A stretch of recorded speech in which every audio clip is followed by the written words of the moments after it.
It had been almost a year since I left the sirens behind. 8 years on the job as an EMT will either make you or break you, and by the end, I was broken. Not from one big thing, no explosion or bloody pile-up to blame, just a slow erosion. The kind you don't feel until something inside you caves in. I left without a plan.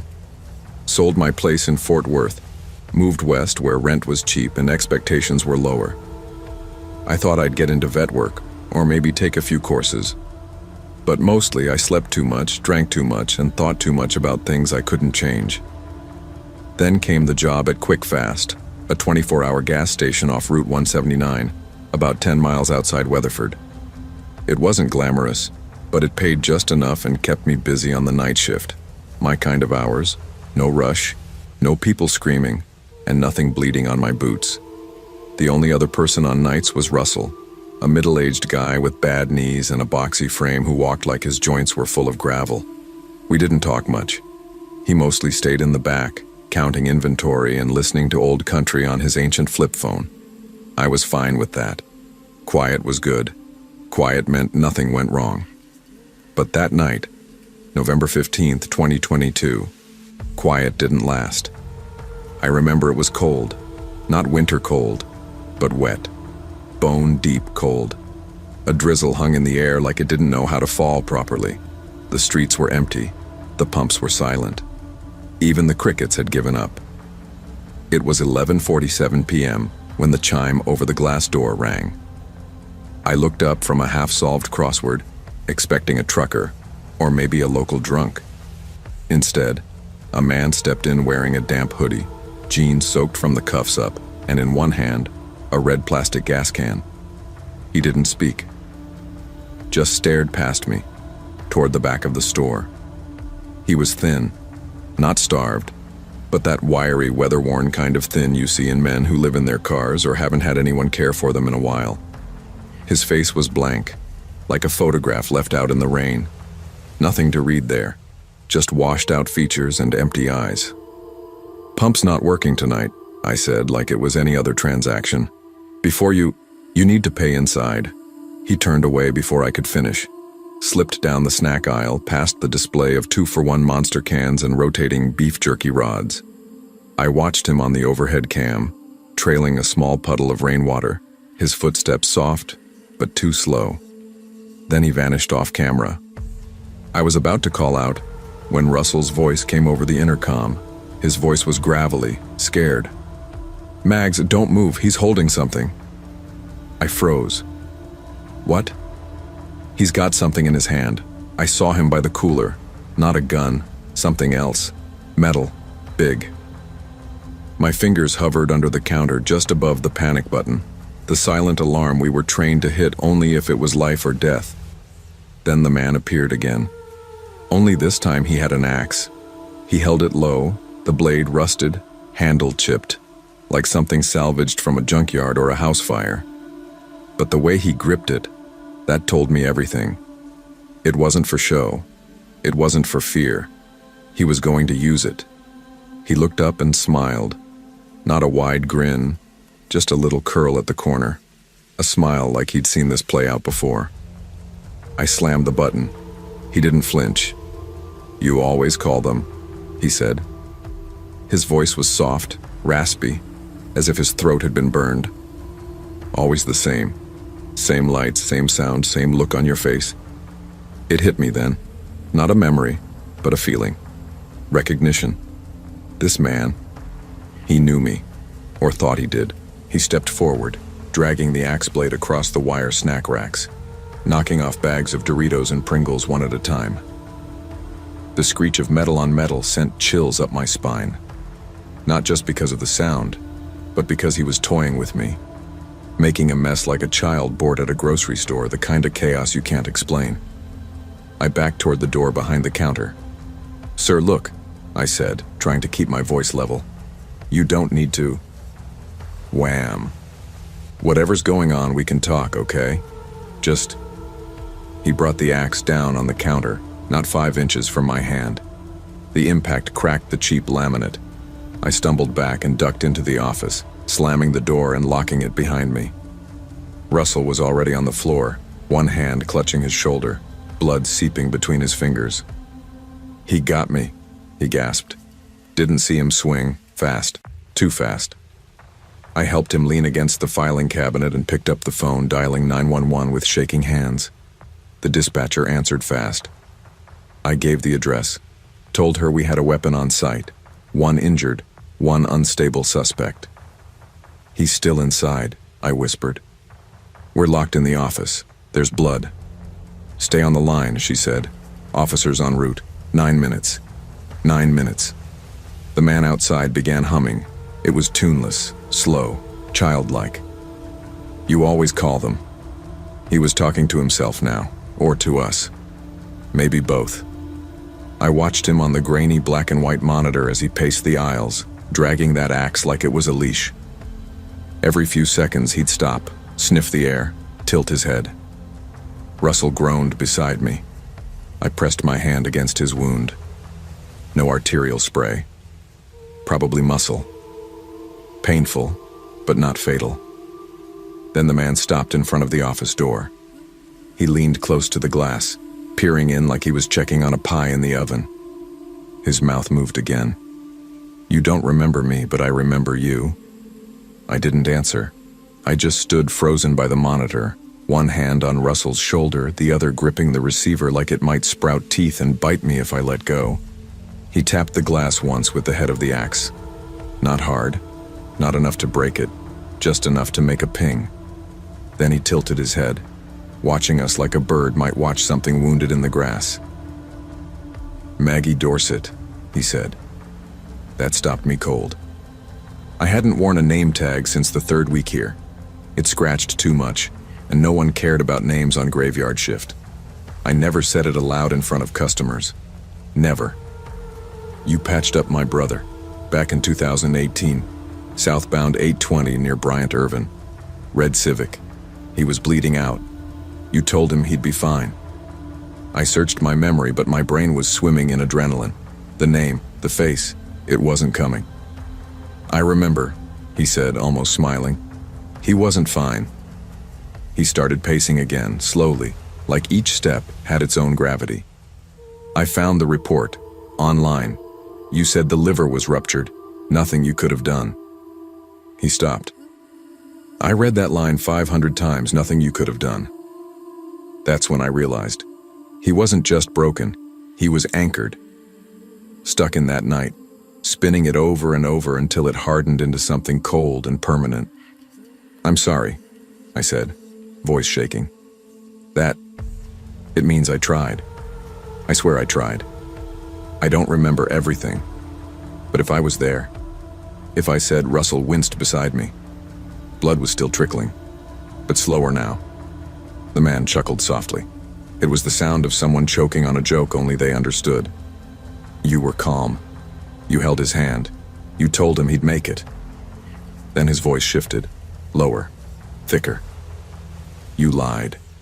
I don't remember moving, but suddenly I was crouched behind the metal filing cabinet, gripping Russell's bat like it was a lifeline. The dispatcher's voice came through faint on the phone. "Ma'am, officers are approaching. Can you confirm the suspect's position?" I whispered into the receiver.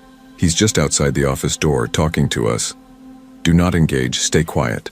Officers will announce when they enter." From outside I heard the sound of footsteps, then a second tap on the glass. He leaned in close. "I thought about a gun," he said. "Cleaner, quicker. But it's not about quick. It's about remembering. You don't get to just walk away." I heard sirens in the distance, faint but rising. His expression didn't change. "You don't get to be someone else. Not after what you do." Then suddenly, he turned and walked away. Calmly, casually, as if he'd forgotten what he came in for. I watched on the monitor as he moved toward the back, past the soda coolers and pushed open the fire exit. The alarm screamed to life, but by the time the cops stormed the store, he was gone. Russell got patched up that night. 6 stitches, mild concussion, bruised ego. The cops stayed for hours, took our statements, ran the footage frame by frame. They found the axe, blood-streaked and chipped, near the employee break room. It had once belonged to Station 34, a local firehouse that had been shuttered 2 years earlier due to budget cuts. I hadn't thought about Station 34 in a long time. It was 5 minutes from where I used to run calls. I'd parked there more times than I could count, ate stale donuts in their kitchen, cried once in their laundry room after a failed pediatric run. It was where I got my first real exposure to death, to hopeless cases. I asked one of the officers if they'd identified the man. He shook his head. A go. No prints. No ID. Nothing matching in the system. The axe was reported missing 6 months. Russell didn't ask for more shifts after that. Last I heard, he moved to a security gig in Fort Worth. I quit 2 days later. The store offered counseling, a hotline, a card signed by upper management. It felt like a Band-Aid on a cracked skull. But that wasn't what haunted me. What stuck was that smile. The kind that said, "You don't remember me, but I've never stopped watching you." It's been almost 3 years now. I live in an upstairs studio on the edge of Wichita Falls. I work mornings at a local shelter, feeding strays and cleaning cages. It's quiet, the kind of quiet that comes with age and distance. But I don't walk into gas stations after dark anymore, not even to use the bathroom. Every time I see a man in a hoodie near a storefront, I feel it, the coil tightening in my gut, the memory rising like steam off old blood. I've stopped trying to explain it. Most people think trauma means flashbacks or nightmares, but it's not always that clean. Sometimes it's just noticing that every convenience store hums the same way, that the same brand of jerky sits in the same spot, that some things never change. No matter how far you run, I still look over my shoulder in every aisle. I still watch the exits when I pump gas. And sometimes, late at night, I catch myself holding my breath when someone walks through the door too slow. The worst part? He never came back. He didn't need to. The story isn't about what he did. It's about what he left, inside me. Some wounds never bleed. Some monsters don't hide under beds. They walk in when you're too tired to see them coming. And sometimes the scariest part of survival is knowing the story didn't end. You just got away first. People think it's the loud shifts that get to you.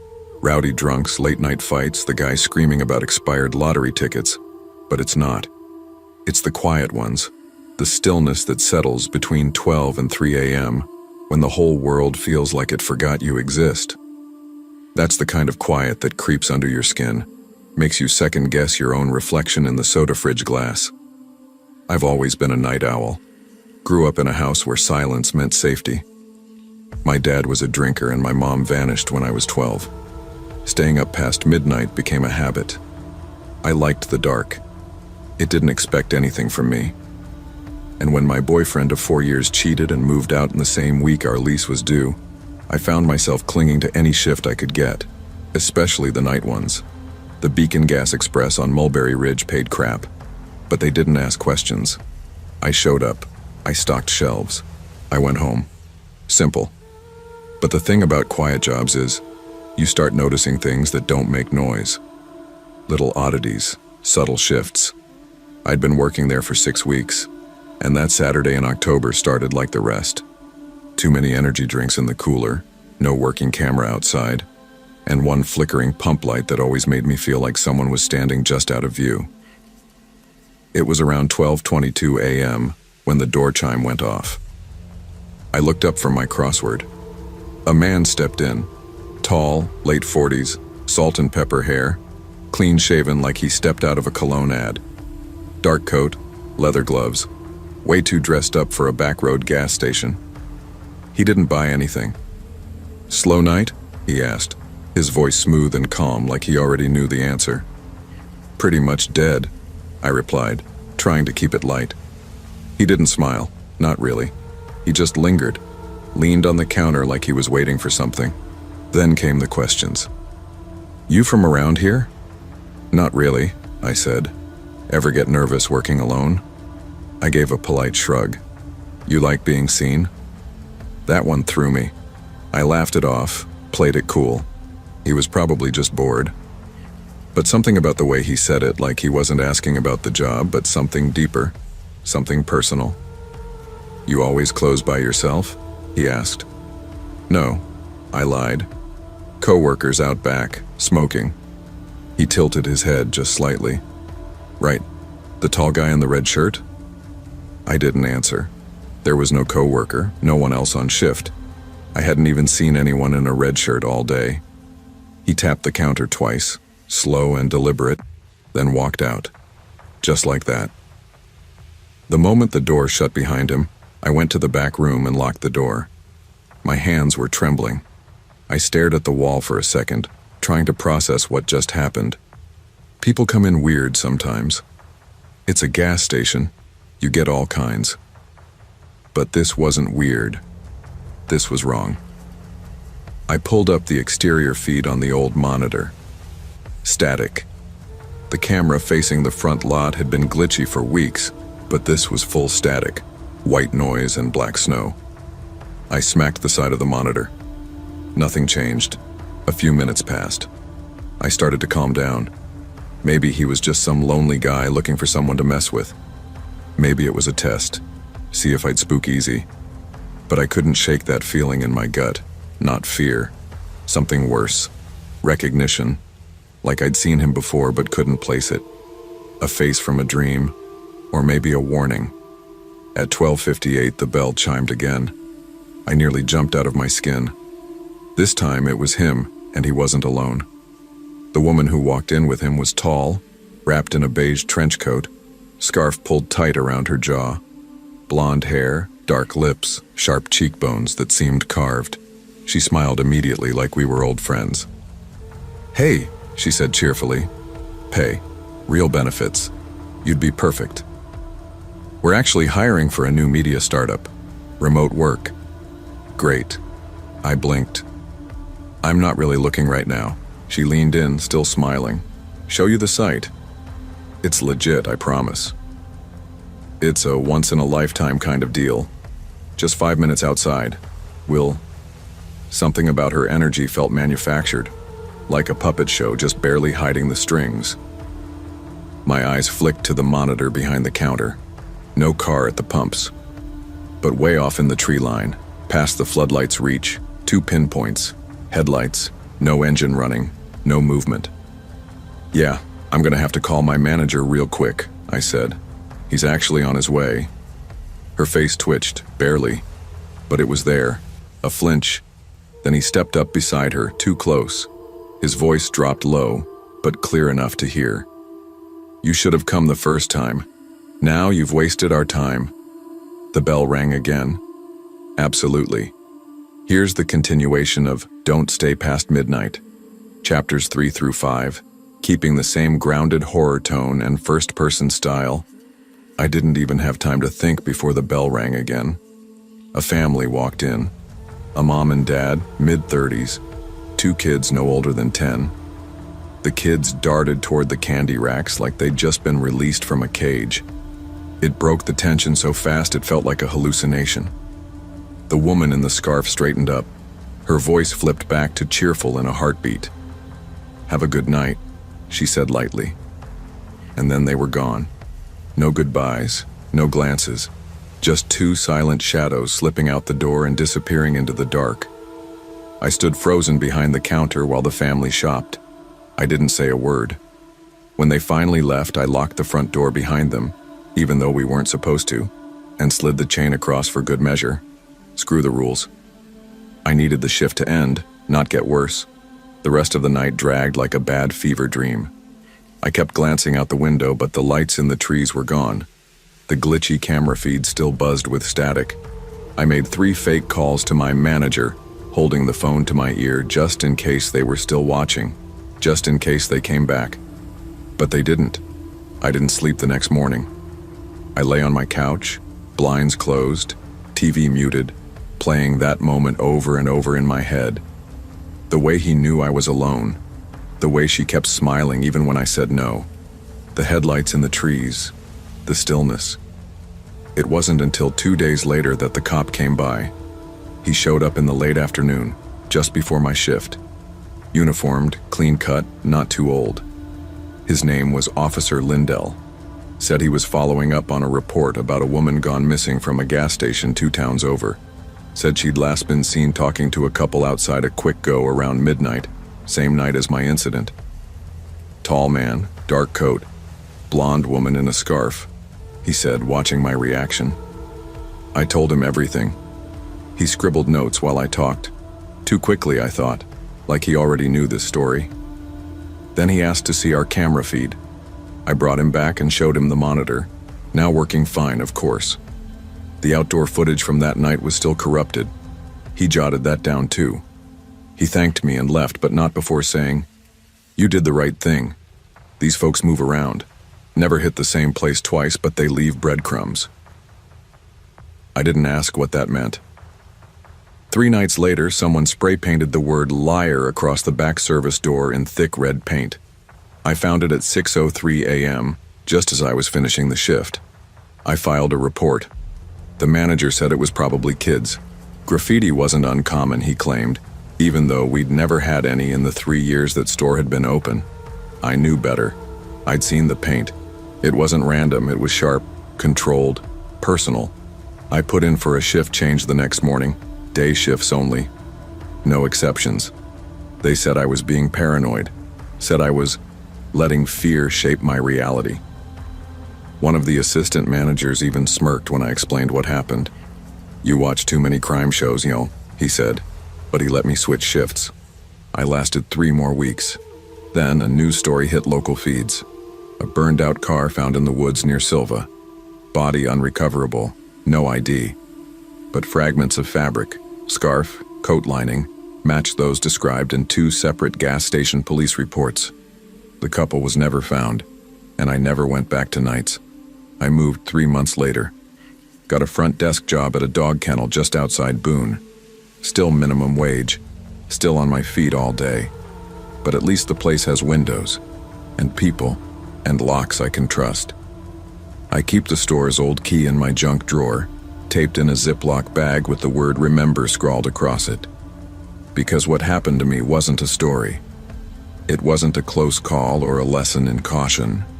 It was a pattern that almost claimed me, that still haunts empty places, that waits in dark tree lines and broken cameras and flickering lights above Pump 4. Sometimes I wonder how many of us they talked to before they found someone who said yes. How many of us were just lucky, and how many never got to quit. If something feels off, it probably is. Trust the gut instinct, the invisible alarm, the unease in your bones. The world doesn't always scream its dangers. Sometimes it whispers them, hoping you'll ignore the sound. Don't.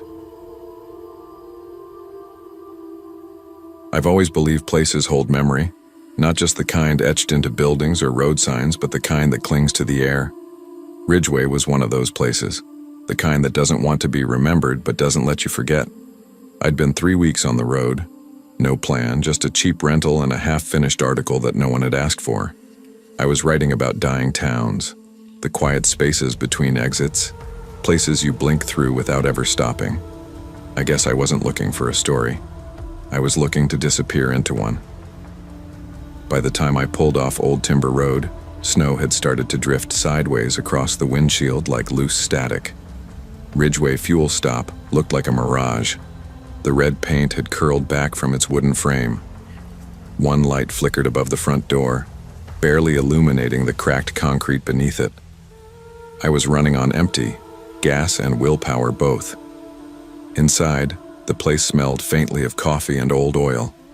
There was no music, no news radio, just silence and the low hum of a chest freezer near the back.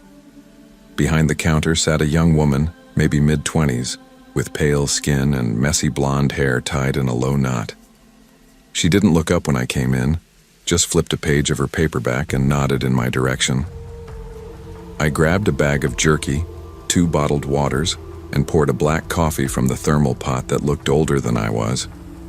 I was halfway to the counter when the door creaked open behind me. 2 men stepped in, both in hunting camo. Big boots, dried mud cracking off as they walked. One was tall, rangy, the other shorter but heavier, like an ex-linebacker. They didn't browse. They didn't look around.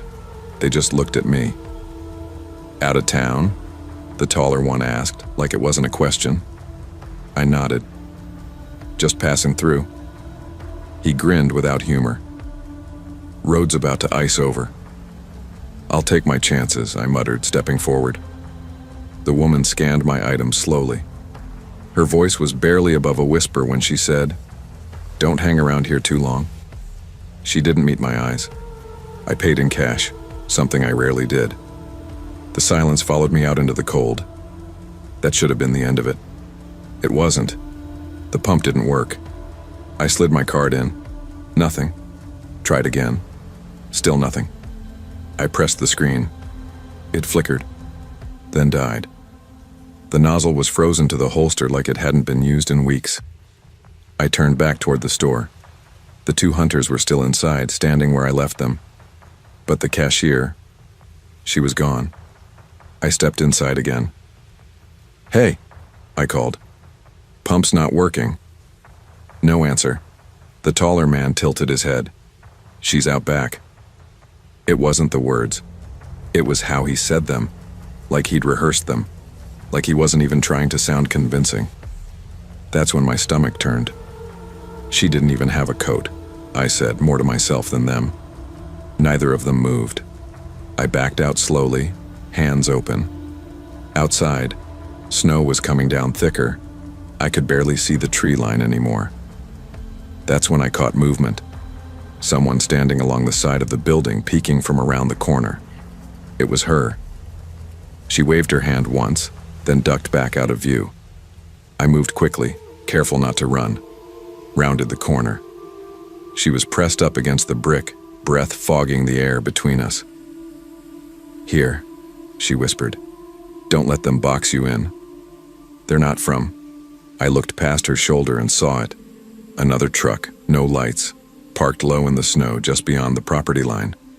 Its license plate was covered in duct tape. Something was very wrong. "What the hell's going on?" I asked. "You don't want to know," she said, backing away. "You hesitate. Just get in your car and go. They'll follow if I didn't wait." I bolted to my car, shoes sliding on the icy lot, fumbled the keys. The driver's door barely closed before I slammed it into reverse and floored the gas. The car skidded sideways, clipped the edge of a snowbank, and kept going. I caught a glimpse of one of the men stepping outside. The other followed close behind, something metal hanging from his hand. A pipe? A tool? I wasn't going to stick around to find out. I gunned it. Snow flew up around me, obscuring the rear view. The gas light had been on before I pulled in. I was running on fumes, but I couldn't stop. Not until I saw real lights. Civilization. For the next 20 miles, I didn't look back. Didn't check my mirrors, didn't blink too long. The road was mostly deserted. One long black ribbon stretching into nowhere. No signs, no towns, just white noise and fear. When I finally coasted into the next gas station, a shell with bright LED signage and a family unloading snacks into a minivan, I was shaking. My fuel gauge said 3 miles remaining. I stumbled into the convenience store, phone already in hand, and called the county sheriff. The woman who answered sounded casual at first, but when I told her the name of the station, Ridgeway Fuel Stop, there was a long pause. "You sure that's the place?" she asked. "Yes," I said. "The counter, early 20s. Deli, red building, out on Timber Road, 2 guys in camo." A blonde girl behind her voice changed. "Sir, that station's been closed since August. Electrical fire. Girl working that night didn't make it. Elena Sanders. You must be mistaken." I almost dropped the phone. I didn't sleep that night.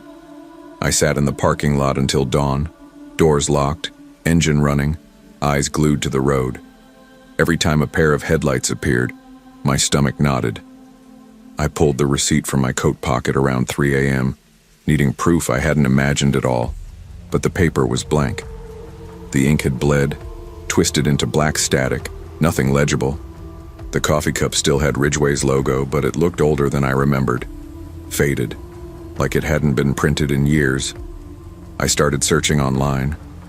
Ridgway Fuel Stop had burned down on August 3rd, 2022, 6 months earlier, to the day. The article had a photo. Elena Sanders. That was her. Same face.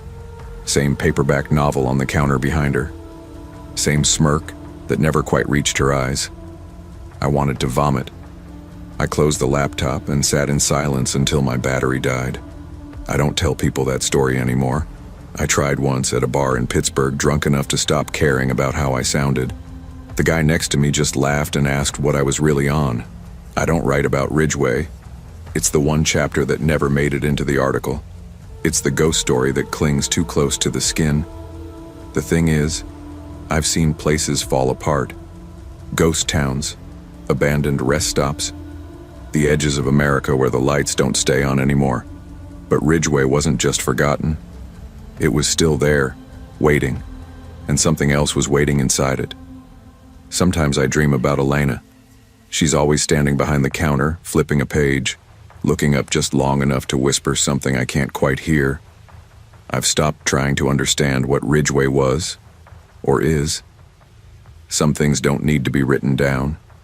They just need to be remembered, just long enough to never go back. Some places don't die, they wait. If the road feels too quiet and the air too still, trust your instincts. Not every exit is meant to be taken, and not every place on the map is still part of the world you know. I'm not the kind of person who talks much. Not in groups, not online, not to my neighbors. And I sure as hell don't like drawing attention to myself. That's partly why I started taking night shifts at Northside Fuel Mart over on Holland Ave, just outside of Erie. Nights are quiet. Nights don't ask much from you. I took the job because I needed something steady. Anxiety kept me from sticking to crowded work environments, restaurants, offices, you name it. But a half-empty gas station past midnight? That I could handle. It was mid-April, still cold enough to see your breath. My coworker Todd had called in with the flu, and our manager all but begged me to cover the graveyard shift. I wasn't thrilled, but I needed the hours. I figured it would be a dead night. Just coffee refills, maybe someone grabbing smokes. Nothing unusual. The rain had let up around 2 a.m., and the station was glowing like a washed-out photograph. Fluorescent bulbs overhead, puddles reflecting the harsh white light, a vending machine buzzing softly by the ice chest. I was behind the counter reorganizing the cigarette shelf, half watching an old crime documentary on the tiny TV mounted above the fridge when I noticed the headlights roll in. A white pickup truck, mid-2000s Ford maybe, pulled up to pump 6. It didn't start fueling. At first I thought the guy might have forgotten his wallet or was checking something in the truck bed, but he didn't move. After a full minute, he stepped out and stood next to the pump. No phone in his hand, no urgency, just standing, looking. I waited, thinking maybe he'd come inside to pay cash or ask for help, but he didn't. 5 minutes passed, then 10. The guy just stood there under the pump light, face shadowed by the brim of his hat and the hood of his black jacket. His hands were shoved deep in his pockets. He was facing the station but not moving toward it, not even shifting his weight. I pressed the intercom button. "Hey sir, need help out there?" Nothing, not even a twitch. Then, he started to walk in slow circles around the pump. Deliberate, like he was pacing something out. He didn't look at the price display, didn't even glance at the pump handle. Just walked that loop again and again.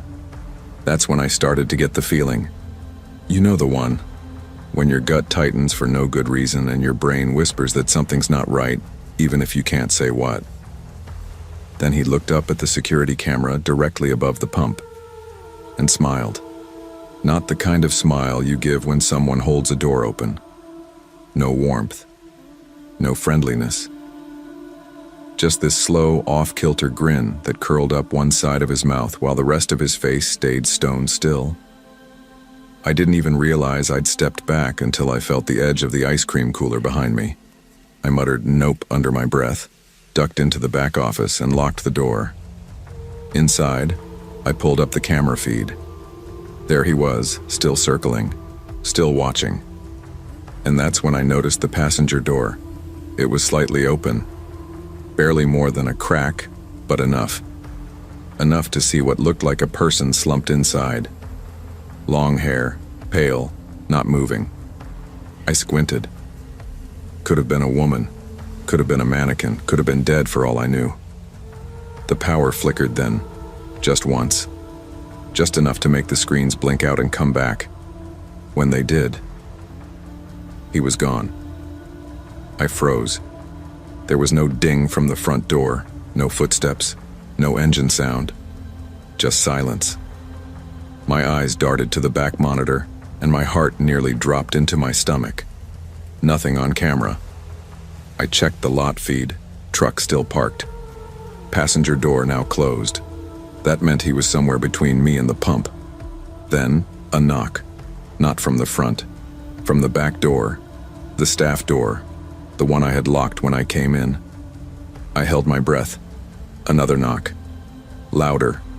Followed by scratching, like something hard dragging against metal. My phone was already in my hand. I whispered, 911, please. I think someone's trying to break in.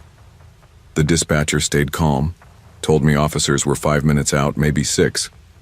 Told me to stay on the line and stay in the office. I did. The scratching stopped. Then, motion alert. Pump 2 lit up. He was back, walking slowly toward the truck like none of it had happened. I watched him climb in and drive away. Just like that. No rush. No panic. Tail lights shrinking down Holland Avenue until they disappeared into the night. When the officers got there, I was still shaking. They took statements, asked if I recognized the guy, checked the cameras. When they ran the plates on the truck, they came back stolen, from a town 3 hours west. The officers replayed footage I hadn't checked yet, about an hour before he pulled up to the pump. The truck had been parked across the street, lights off, facing the station, just watching. They zoomed in. You could see the driver barely moving, head tilting once or twice, waiting. What about the passenger? I asked. They paused the tape, zoomed again. Hard to say. One of them muttered. Worse. Could be a mannequin, or someone unconscious. Maybe they combed the surrounding blocks, even checked a few motel lots, but the truck was gone. They never found it. Never found the man. Never got a license match that led to anything solid. I still work there. I still do night shifts, though never alone. That was the deal I made with myself. Manager understood. So did the cops. Nothing's happened since. Nothing like that anyway. But every now and then, a truck rolls in late, stops at a pump, just sits there. And I watch. Not for the face, not for the smile. I watch for the ones who don't pump gas, who never get out. I've learned that not every customer is here for fuel. Some are hiding, some are hunting. Some just want to be seen by someone, anyone, before they disappear again. And me? I lock the back door first, always. Even the most ordinary places can harbor quiet danger. Stay alert, trust your instincts, and never ignore the signs, especially when someone is doing everything except what they're supposed to. I don't usually drive at night, I've never liked it. Something about the way the dark pulls in around the road like you're the only person left in the world. But that Saturday night, I didn't have much of a choice. My best friend Jess had one of her famous movie nights. This time it was all horror, and the marathon went longer than expected. I told my grandma I'd be back by 10. It was past 11:30 when I finally left. Normally I'd take Highway 9 home. It's lit, familiar, safe. But that night there was construction. My GPS rerouted me through the back roads I hadn't been down since I was a teenager riding shotgun in my cousin's car. I was already uncomfortable, tired, and hungry when the gaslight came on. I cursed under my breath. Grandma always told me never to let the tank get too low. You don't know what might happen on these roads, she'd say. I used to roll my eyes at her, but now I was alone on a pitch-black highway with trees pressing in on either side like they were trying to whisper something. Then, like an oasis, I saw a sign. It was one of those old gas station signs buzzing in flickers above the trees. Franklin Fuel Stop. It didn't even look open at first. The lot was cracked, weeds in the concrete, and the only other vehicle was an old black sedan parked weirdly by the air pump. No lights on, no one inside. I slowed anyway, told myself it would only take 5 minutes. Fill up, grab a drink, get home. That's all it was supposed to be. The bell on the door chimed when I stepped inside. No music, no radio. Just a faint buzzing from a faulty light in the corner and the low hum of a cooler near the wall. Behind the counter sat an older man in a green flannel shirt.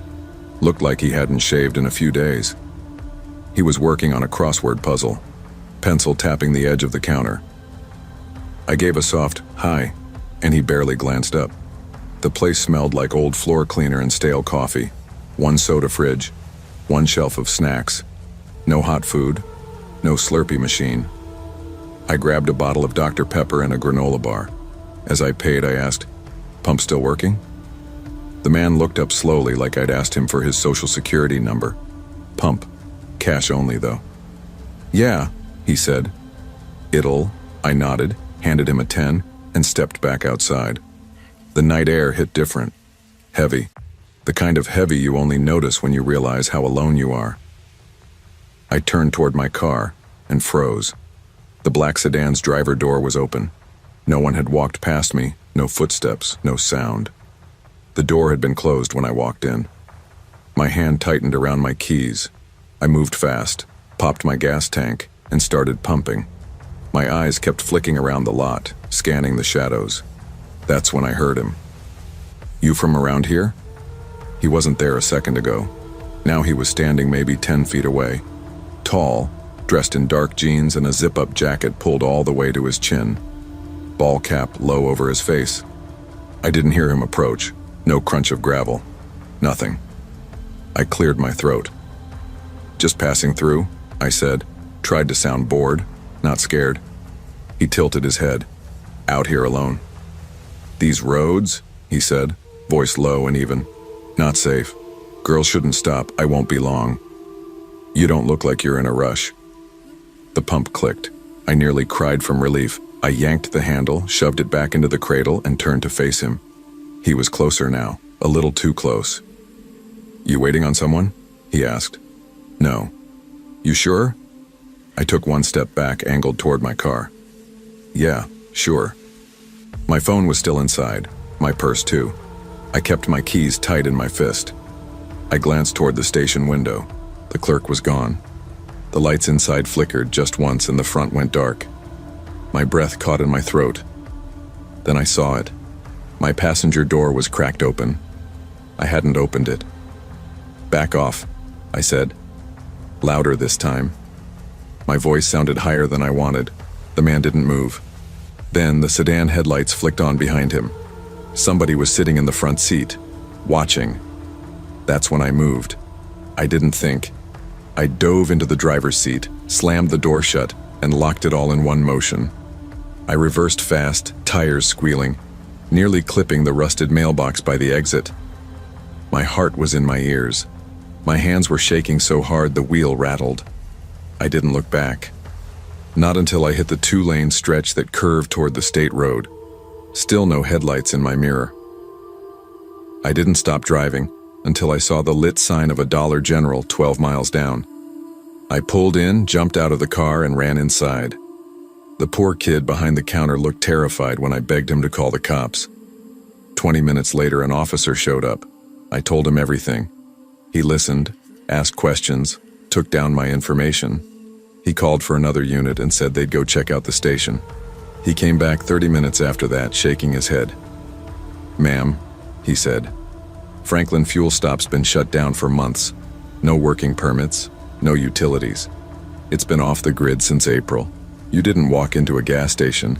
You walked into a building someone's squatting in." I asked about the sedan. The man, the napkin in the door. They didn't find the car. The building was dark, empty, no clerk, no puzzle book, nothing, no surveillance, no trace. They told me I was lucky, said I probably scared them off. I wasn't so sure. I didn't sleep that night. Even after I got home, locked every door, turned on every light, I couldn't shake the feeling that I'd missed something, that I hadn't fully escaped it. In the morning, after I'd finally dozed off for an hour or two, I went back outside to check my car. Part of me needed proof, needed to see that I hadn't imagined it all. That's when I saw the napkin, folded neatly, tucked into the side pocket of my passenger door. I didn't put it there. No one I know would have.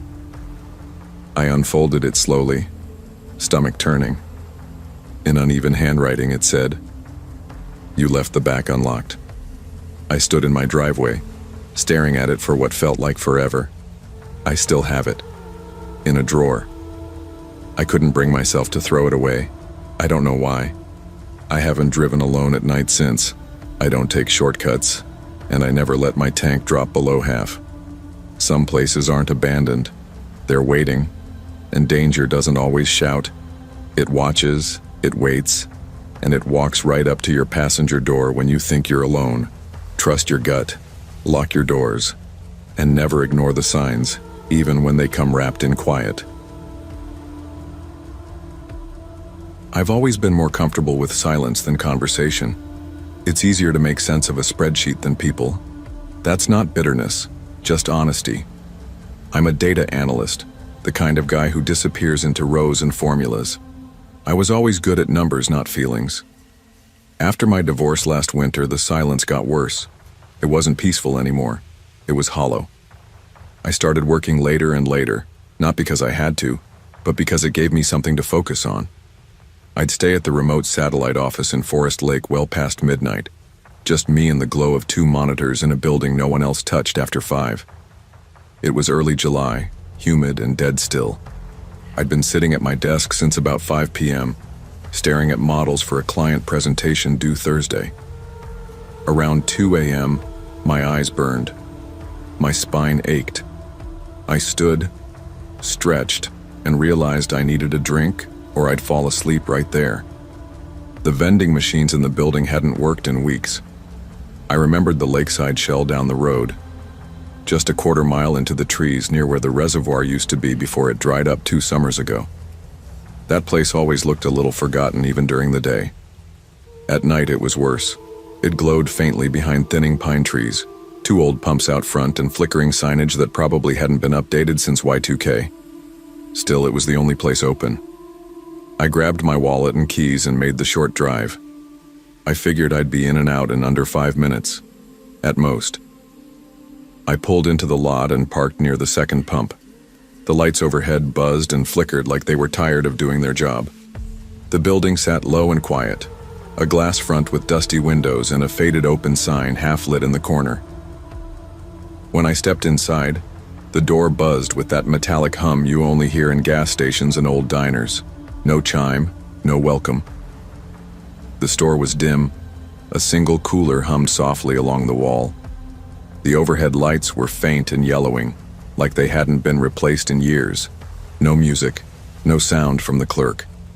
Just a strange, soft beeping, faint, steady, rhythmic. I noticed it immediately.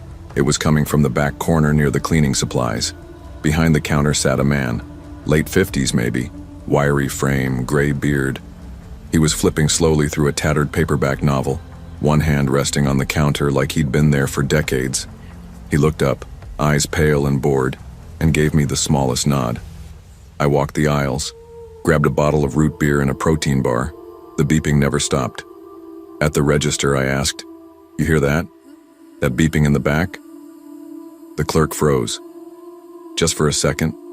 Then he looked up and said, "It's the alarm battery. It does that sometimes." His voice was flat. Not annoyed, not concerned. Just flat. I nodded, though I didn't believe it. He rang me up. I paid in cash, thanked him, and walked out, still thinking about that soft beep. It didn't sound like any alarm I knew. Outside, the air was warm and still. I opened my car door, and that's when I realized something. My badge, my work ID, it was missing. I sighed.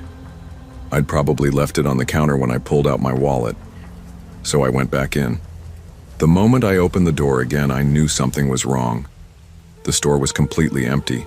No clerk behind the counter, no sound, no humming cooler. Just that soft beeping, now noticeably louder. "Hello?" I called out. My voice sounded too loud in the space. No answer. I stepped forward toward the register. The counter was bare. No book, no coffee cup, nothing. It was like no one had ever been there. The beeping continued, steady, mechanical, too consistent to be a dying smoke alarm. I moved toward the back, past the shelves of chips and pain relievers, toward where the sound was loudest. That's when I saw the door. It wasn't there before. A narrow wooden door, slightly ajar, wedged between two dusty shelving units. No exit sign, no markings, just there. The beep was coming from behind it. I shouldn't have gone in, but I did. The back room wasn't a storeroom, it was something else. It looked like abandoned office space, long, dim hallway, peeling floor tiles, exposed wiring hanging from the ceiling. I stepped inside slowly, every part of me screaming to turn around. Then I saw it. A folding chair in the middle of the hallway. On the chair sat a tablet. Its screen lit up as I approached. Words flashed across it in bold white letters. Recording. Motion detected. My mouth went dry. I looked down at the tablet. The screen showed a grainy black and white image of the store's front aisle. Live footage. From inside the store. Then a sound behind me. A footstep. I turned. The clerk was standing in the doorway. Still. Silent. "You shouldn't be back here," he said. I thought I left my badge," I stammered. "Didn't mean to." "It's not here," he said. I paused. "I didn't say I left it here. Just thought." He tilted his head. "Didn't you say you worked up the road?" I froze. "I never said that." He smiled. "Just barely. We watch the ones who come in late. It's safer that way." I backed away, my heart pounding, and I left. I drove fast. Didn't look back until I was halfway up Ridgetown Loop. No headlights behind me, no movement, nothing. When I got back to the office, the building was dark except for one thing. My desk light. It was on. I always turn it off. Always. I walked inside slowly. The air smelled faintly like the Shell station, old floor cleaner and dust.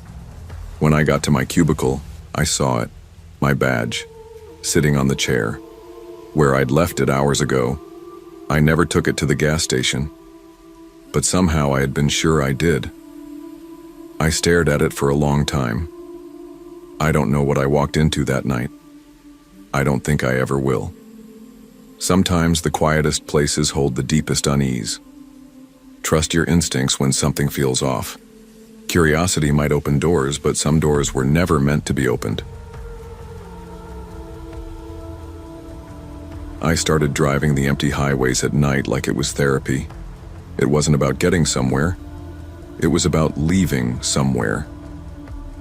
Ever since Evan walked out, I'd been back in my childhood bedroom, the walls closing in with stale air and old memories. Moving back in with Dad felt like a retreat from my life, not a fresh start. That's why I began these late-night drives. I didn't have a destination.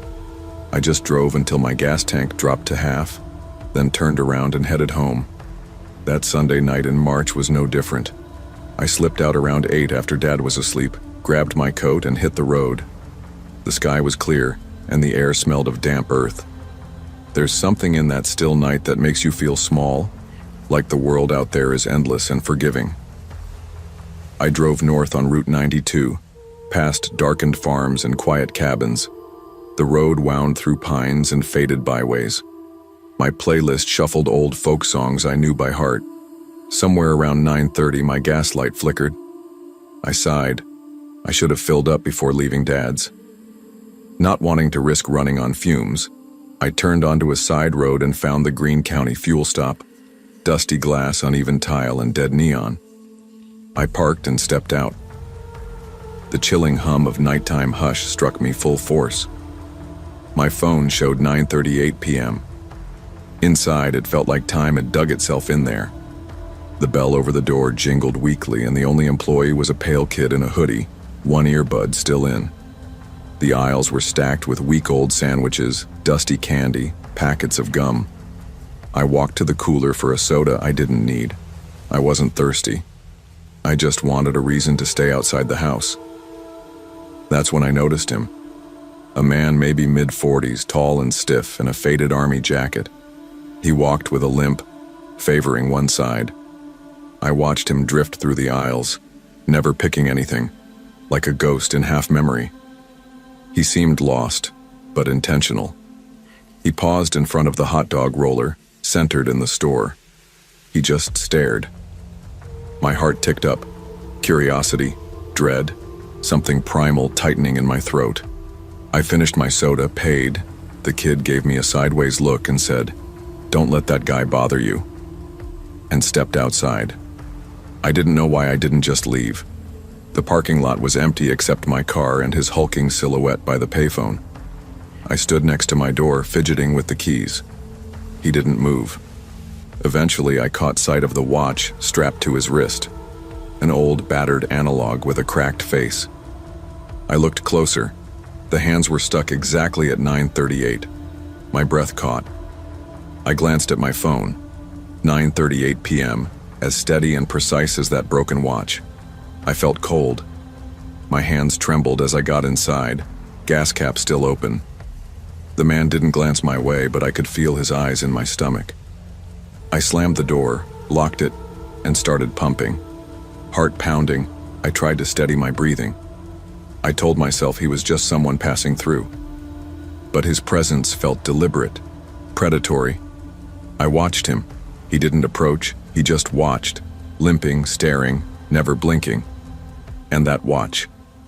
I finished pumping and threw the nozzle in. The man looked up then, for the first time. His eyes were empty, and oddly knowing. I didn't need to ask what time it was in his head. I jumped in, locked the doors, and floored it out of that lot before the tile cracks had time to register. When I reached the highway again, my heart was still pounding.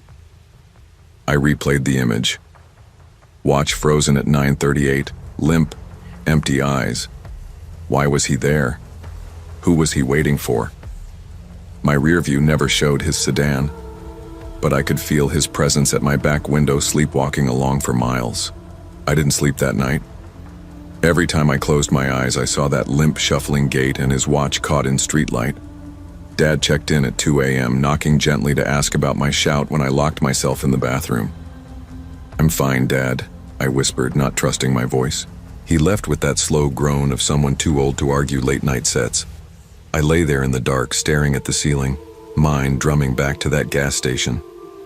I didn't know what bothered me more, his watch stuck at 9:38, or how he stood by that phone that hadn't worked in years.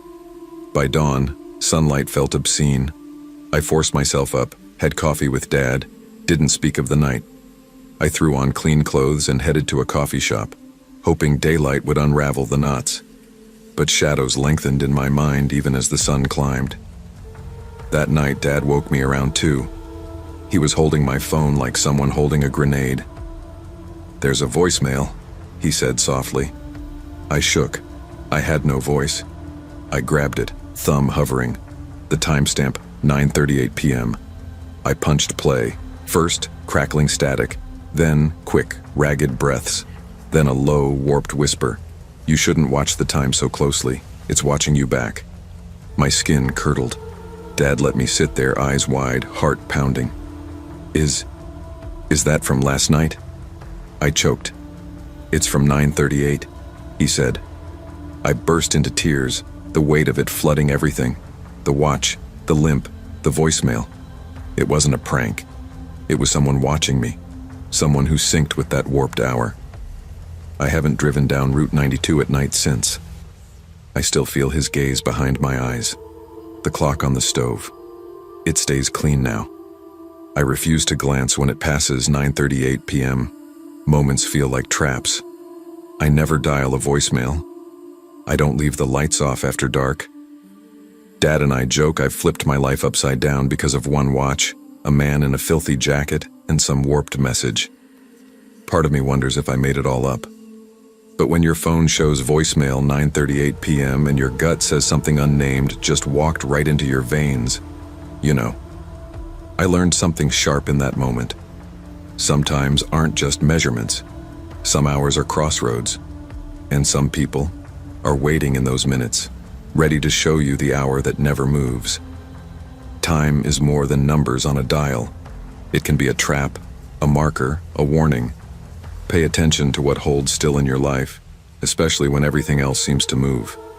Don't ignore that whisper of unease. You never know who's watching when the clock stops. They say when you hit rock bottom, you'll know it. For me, it wasn't the divorce or the detox shakes. It wasn't the night I curled up in the backseat of my Civic with 3 unpaid parking tickets and an eviction notice crumpled in my glove box. No, the real bottom came after I started climbing back up. I was 2 months sober when I took the graveyard shift at Maple Cross Gas Deli on the edge of Columbus. It was the kind of place you didn't notice unless your tank was low and nowhere else was open. 3 pumps. 1 flickering open sign. A deli counter we kept mostly for show. The guy before me quit mid-shift after someone threw up in the beer cooler and didn't apologize. I figured I could handle it. I parked my car behind the dumpster where the cameras couldn't see. Slept there most nights. Told my manager I was staying with a cousin out in Groveport. He didn't ask questions, and I didn't offer answers. All I had to do was keep the coffee hot, restock the jerky shelf, and not fall apart before sunrise. Easy enough. But then came pump 3. At first, I thought nothing of it. A white SUV pulled up around 2 a.m. Early April, still cold enough to see your breath, but warm enough for idiots to start driving around barefoot again. The SUV didn't gas up, didn't idle for long, just sat there, lights on, engine purring like a dog waiting at the door. I gave it maybe 10 minutes before shrugging it off. Maybe he was checking GPS, maybe texting someone. You learn not to ask too many questions in this line of work. People want gas, smokes, and silence. But the next night he came back. Same time, same pump, same nothing. By the 5th time, my gut started knotting up the second those headlights painted across the windows, and it was always pump 3. Never 1 or 2, always that spot, close enough to the building to see me, not close enough to talk. I told myself I was being dramatic. My sponsor always said, then facts. Still, one night around 2:10, I walked outside and called him out. April, your brain likes stories more. Can I help you with something? I said, arms crossed, heart punching the inside of my ribs. The window rolled halfway down. No music, no movement. Just this pale guy with a blank stare and short-cropped hair. Maybe early 40s. No facial hair, no scent of booze, no twitch of emotion. You're not supposed to be here tonight, he said. Then rolled the window back up. I don't scare easy. Not anymore. But that night I went back inside and locked the door. I watched the cameras until sunrise. I didn't breathe easy until the sun scraped over the tree line. When I told my manager the next day, he shrugged. Maybe he's waiting for someone, he said. Maybe he's lost. Weirdos pass through here all the time. I called the non-emergency line. A cruiser rolled by 2 hours later. The guy was long gone. The officer checked the footage, but we didn't have much. Just headlights and silence. No plate, no decals, no reason. You sure he didn't say anything threatening? The cop asked, hand resting on his belt like that made him smarter. He said I wasn't supposed to be here. He snorted. Maybe you weren't. The man didn't come back for 3 days, just long enough for me to start thinking I'd overreacted. I busied myself cleaning shelves, mopping floors, talking too long with the nurses who stopped in for coffee on their way to night shifts. I even started feeling okay again. The kind of okay where you forget your car is your home and your life's being held together by duct tape and AA slogans. Then, at exactly 2:03 a.m., he returned. I was counting singles at the register when the headlights slid across the glass again. But this time he didn't stay in the car. I stood still, watched through the window as he stepped out, one hand in his jacket pocket, the other hanging loose. He didn't look at me, just turned slowly toward the air pump at the far corner of the lot. Not the building, not pump 3. The air pump. He walked like a man who had a job to do, bent down, unscrewed something, just stayed crouched there for what felt like forever. I checked the time. He stayed exactly 17 minutes. Then he got up, walked back to the SUV, drove off. I watched every second on the security camera feed, except the system glitched. Again. There was a flicker. Just one frame between 2:18 and 2:19, and in that frame, his face didn't look right. Not scary, just off. Like when a video buffer skips and it freezes mid-motion, and the face gets smeared into something too wide, too distorted. I told myself it was a compression error, cheap cameras, dust in the lens. But then, at 6:35 a.m., a guy in his 20s came to refill his tires. Honda Civic, loud muffler, ball cap on backward. I heard the boom before I saw it. Tire burst, screamed like a damn cannon. The guy dropped. I ran out, phone already dialing 911. His hand, his entire left palm, was shredded. Blood streaked across the blacktop like red chalk. At the hospital, they said he'd lose 2 fingers. Later that day, I checked the pump myself. The valve had been cross-threaded, just enough to build pressure, slowly, until it failed catastrophically. It wasn't accidental. Someone did it on purpose. The police came, took a report, asked me if I'd seen anyone tampering with the equipment. I showed them the glitchy footage. They said it looked tampered with. They didn't mean the air valve, they meant the video. I tried to argue, told them it was just a bad frame, showed them the timestamps. They didn't care. "You work alone at night," one officer said. "Sleep deprivation can play tricks on the mind." The next night I found the sticky note. It was folded and tucked right under the register monitor, where I would have to see it. Written in my own handwriting. "You didn't stop him. It's still yours to carry." I don't remember writing it, but it was mine. No doubt. The looped A in carry, the sharp cross on the T in stop. All mine. I didn't know what to make of it. I checked the cameras again. There was no pump 3. The label on the feed had changed. I hadn't updated anything. Nobody else had access to the system. But there it was, plain as day. April, repeating. I started unraveling. Didn't drink. Didn't touch a pill.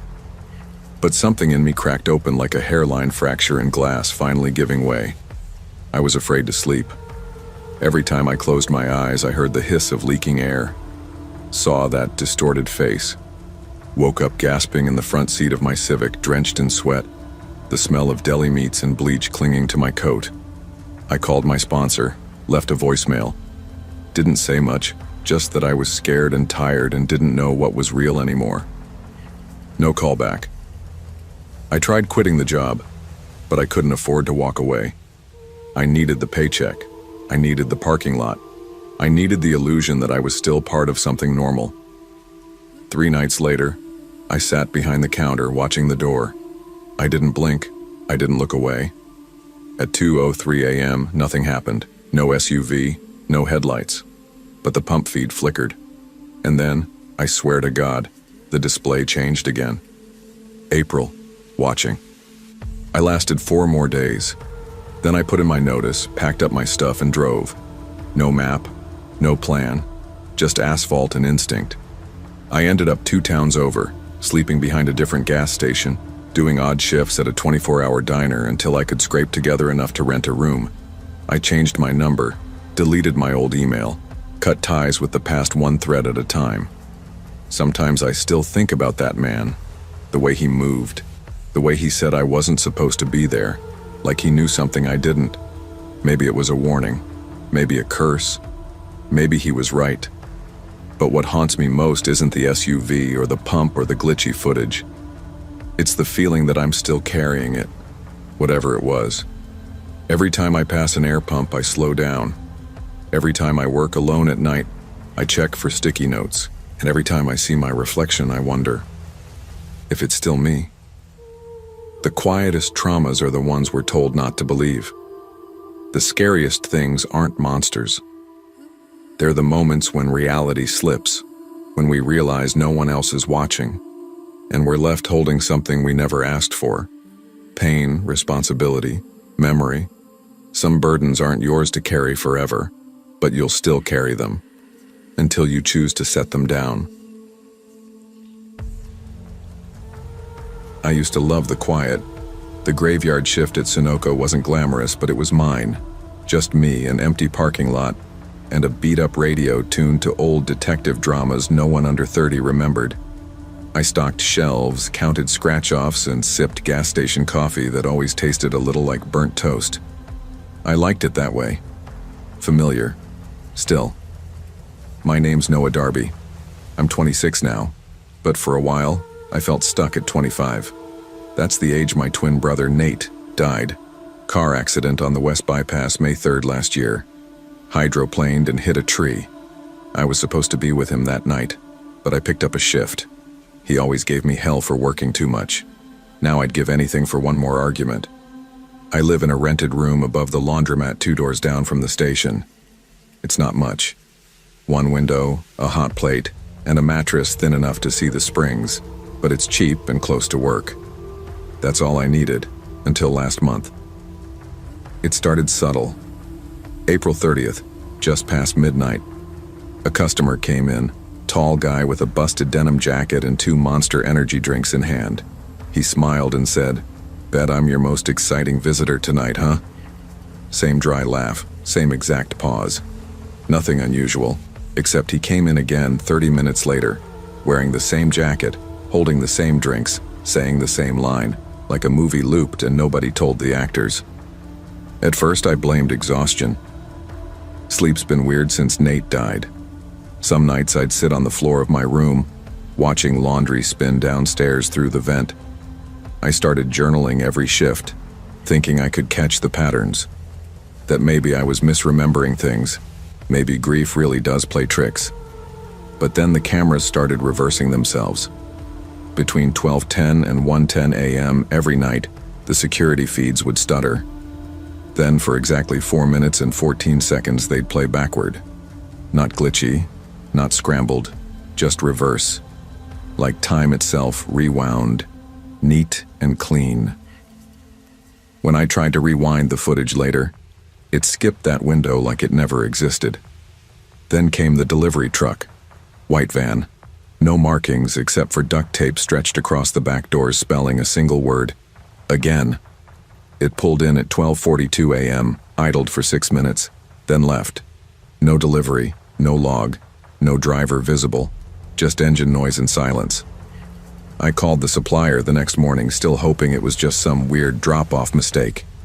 They told me, "We don't run overnight routes anymore, not out there." I didn't argue. I hung up, then I checked the footage again. This time, when I stepped outside to confront the van, I blinked, and I was suddenly back behind the register, watching the van leave on the screen. I never remembered walking back. That was the night I stopped pretending I was fine. After the van incident, I tried to act normal. Stocked the fridge, cleaned the coffee machine, smiled at customers. But I kept seeing things repeat. Not just people, but whole conversations. A woman named Janine, regular since January, came in for her usual. Menthols and a cherry soda. She looked at me like I was made of glass. "I've already asked you this," she said quietly, setting the items down. "Counter, same gum display behind you." "Right here." "Same," I laughed, trying to play it off. "Well, maybe we're just creatures of habit." "No," she said, voice flat. "You said that last time too." I didn't know what to say. She grabbed her change, stared at me, and whispered, "Noah, whatever happened last year, it doesn't think you should have survived. You're stuck." She left without another word. After that, the weirdness got worse. The gas pump alarm started beeping in the middle of the night, single short bursts like someone had lifted the nozzle. But when I looked outside, the pumps were empty. Every time. One night, all the pumps shut off at once. 12:13 a.m., I went outside to check, and the air felt thick like it was pressing down on me. No wind, no sound. Then pump 2 lit up. Beep.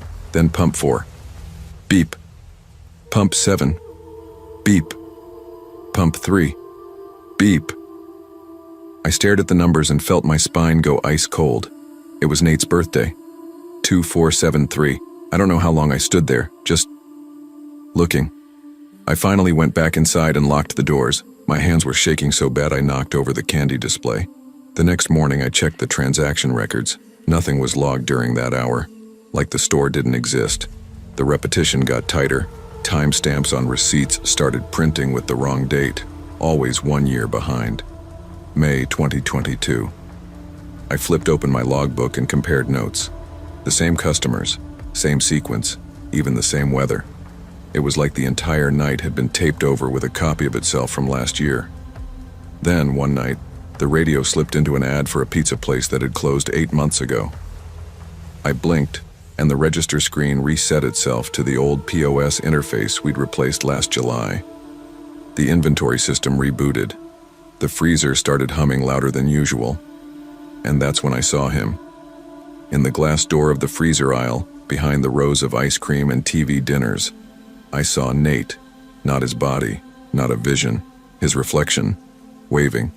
His face was covered in frost like he was inside the glass, like he'd been watching this whole time, smiling, not scared, just there. I stumbled back, hit my head on the cooler rack. When I looked again, the glass was fogged, no reflection, nothing. I checked the calendar on the wall behind me. May 3rd, 2022, the day he died. That night broke something in me. I sat behind the counter with the lights off, just watching the monitor, trying to will something else to happen, hoping maybe I could change it, or stop it, or at least understand it. At 12:42 a.m., the van returned. It didn't idle this time. It didn't beep. It just parked. No driver. I walked outside again, slow this time, letting my breath fog in front of me. The back doors were open. Inside, nothing but a mirror. A full-length pane of glass bolted to the frame. I looked in, expecting to see myself. But it was Nate. This time he wasn't smiling. He looked tired. He looked at me and mouthed something. "You weren't supposed to take my place." Then I blinked, and I was back inside. Counter reset. Timestamp 12:03 a.m. I don't work there anymore. I quit 2 weeks ago after my manager found me on the floor of the walk-in cooler, clutching a sticky note I didn't remember writing. It just said, "Stay out of the loop." He told me I was burnt out, said I needed time off, maybe a vacation. I laughed in his face and left. The next day, I found something in my coat pocket. Nate's hospital wristband. Still stained, still warm. I don't know what's real anymore, but I know I lived, and he didn't. And I've been living like I wasn't supposed to. Sometimes I think the nights still rewind, just without me. Maybe someone else is stuck now. I hope they find a way out. Some grief doesn't fade. It loops. We carry our guilt like echoes, replaying the moments we wish we could change. But reliving the past doesn't fix it. It just traps us there. The only way forward is through the pain. Not around it, not behind it. And only by accepting we survived even when we wish we hadn't can we start living again. You don't really know what silence sounds like until you're left alone with a dryer full of jeans spinning at 2:37 in the morning. That's what Cedar Spin Laundromat gave me. Noise without voices, light without warmth, routine without questions. After the breakup, I moved back to my hometown. Not because I wanted to, but because I had nowhere else to go. Rent in St. Louis was a joke. and freelance graphic design doesn't exactly scream job security when your whole life falls apart. So I ended up in the spare bedroom at my dad's old place. He passed 4 years ago. The house still smells like his coffee and dust. The laundromat became my place. Not because I liked laundry, who does, but because I couldn't sleep. I tried meds, I tried no caffeine. I even tried that thing where you put your phone in a different room. Nothing stuck. But Cedar Spin had its rhythm. Machines humming, doors clicking shut. The buzz of fluorescence that stayed on no matter how tired they got. It was something to hold on to. But then, in early October, something changed. That night I got there a little later than usual, maybe 2:35. The place was empty. Typical. I carried my basket in, picked my usual machine, the 6 front row, and started sorting whites. That's when I noticed the man. He was standing just outside the glass door, still, watching. I thought maybe he was drunk or waiting for someone, except he didn't move, didn't shift weight, didn't blink, just stood there. 5 minutes, easy. I looked away for a second. When I looked back, he was gone. I never heard the door open, never heard it shut. I tried to shake it off. Maybe he left and I missed it. But when I turned toward the detergent machine, I glanced up at the corner monitor, and that's when I saw it.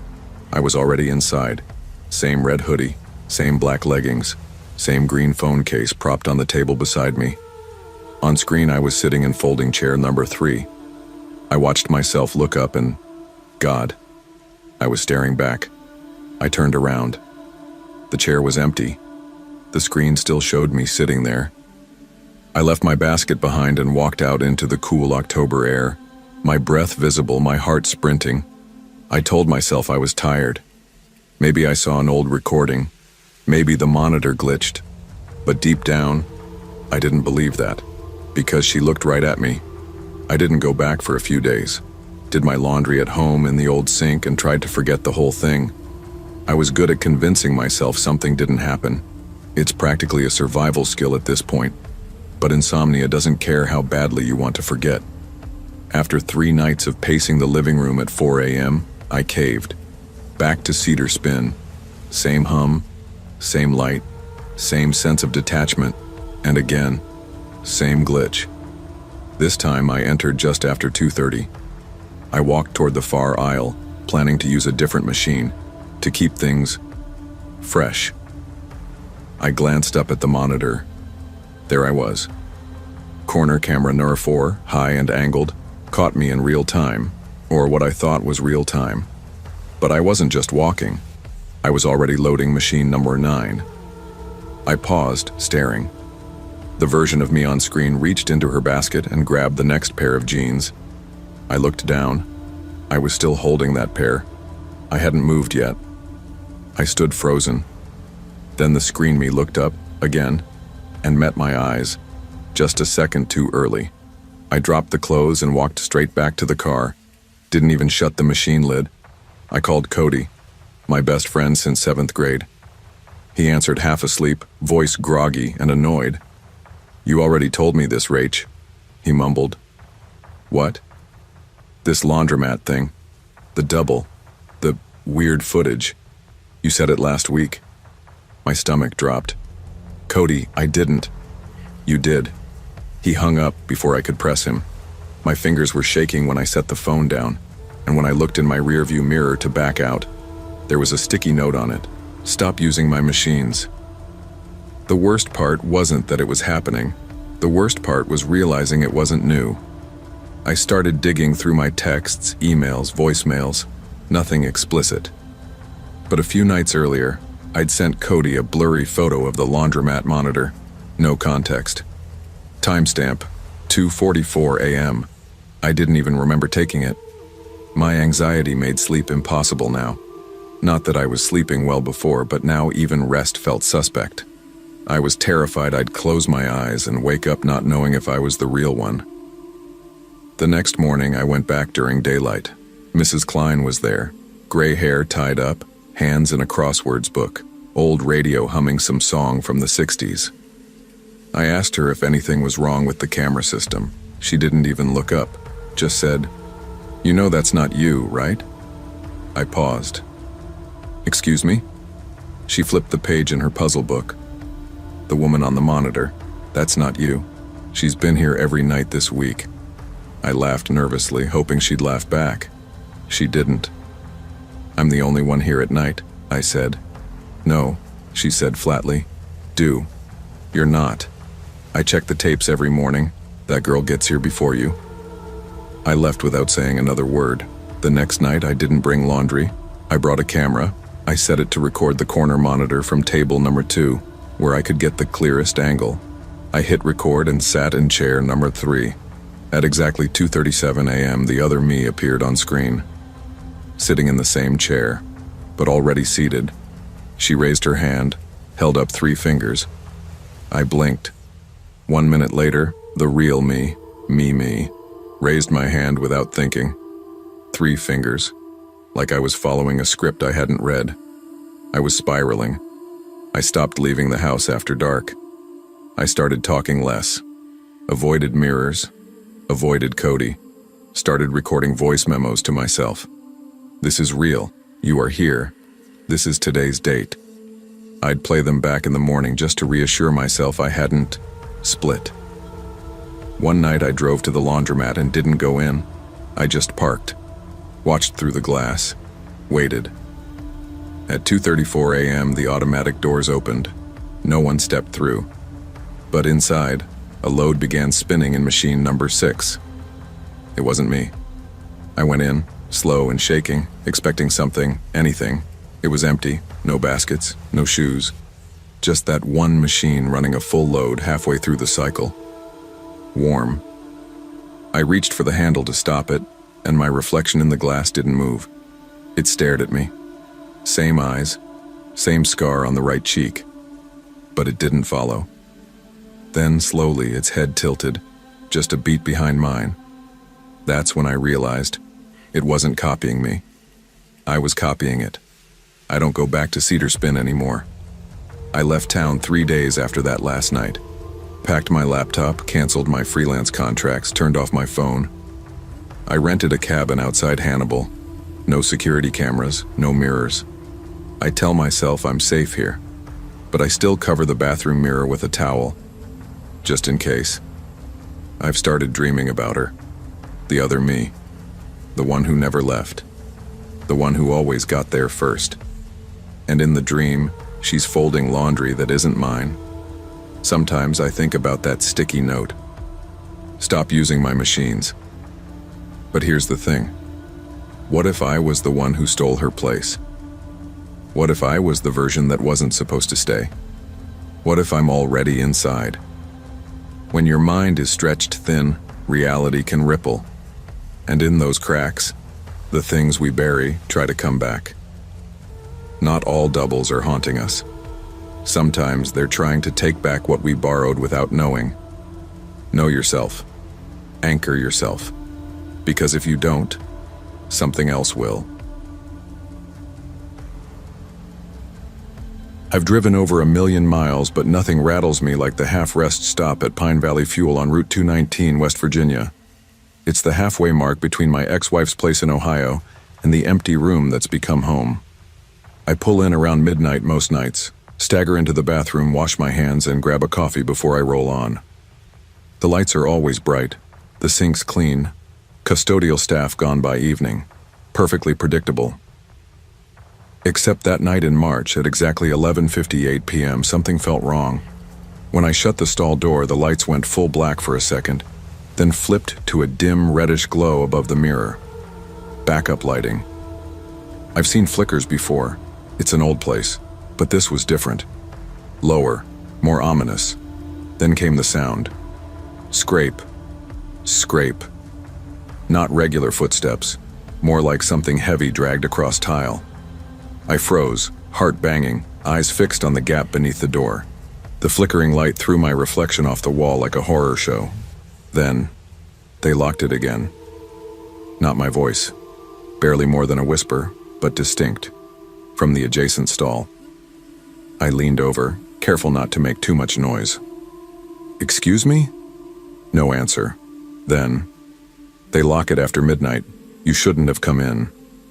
That nailed me in place. Locked. I thought maybe it was a prank station staff pulled. Juvenile, sure, but something to scoff at. So I cocked my head, listened harder. No footsteps. 2 stalls down, tiles still. Nothing. I crouched to peek under the divider. No feet, no legs, just polished concrete. My pulse redlined. I slammed my palm against the door frame. Doors jammed. Hello? Someone there? The silence.